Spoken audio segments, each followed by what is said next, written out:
Hi, I am Teri Camus. I'm Shannan Laudet. We are Real Estate by TLC, and we're here to talk a little shop. Yep. So today we're going to talk to you about what makes a house a sound investment. Like what makes a home a good home? It's such a good question. You know, oftentimes our clients come to us and they have a whole list of criteria.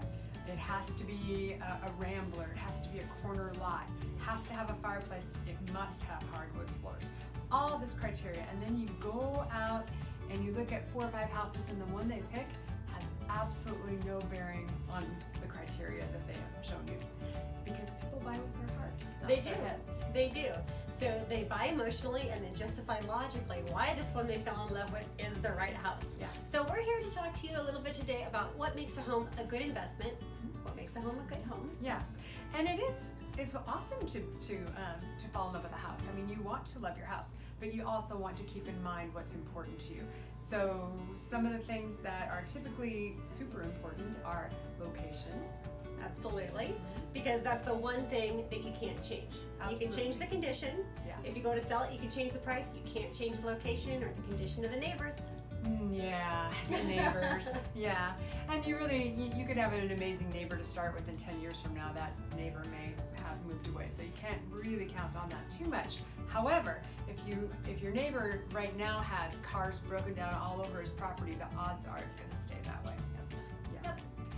So number 2, you want a home that's structurally sound. That may seem like a no-brainer, but it's really, really important. Yeah, it is important. That goes back to home inspection, which is kind of another topic that we have covered prior to this. But it's my husband always had this thing about anytime he heard the word charming, to him that meant trouble. Oh, there's a lot of problems in this house, a lot of problems. So he struggles with charming. But anyway, yes, you do want to make sure that it's structurally sound. Yep. What else is important to you? Well, what's really important when you're going to sell is to make sure that your home is going to appeal to the next buyer. So yes, you want to go in and find the home that works for you, but especially if you don't think you're going to live there until forever, you really want to go, okay, is this going to work for the next buyer as well? Or am I the only one that's just going to fall in love with it? So charming is wonderful, right? Or Yeah. can be. Yeah. If you have to go through a bedroom to get to another bedroom, that might be fine for your kids, but maybe not so much for the next buyers. Right. So finding a floor plan that's sensible, and then the exterior that's sensible too. You know, if you have a backyard that's this big and it's just gravel, that might work for you, but not for a lot of people. You might want to consider finding a home that has all the other things that you want on the inside, but maybe a little bit bigger backyard so it's easier for you to sell.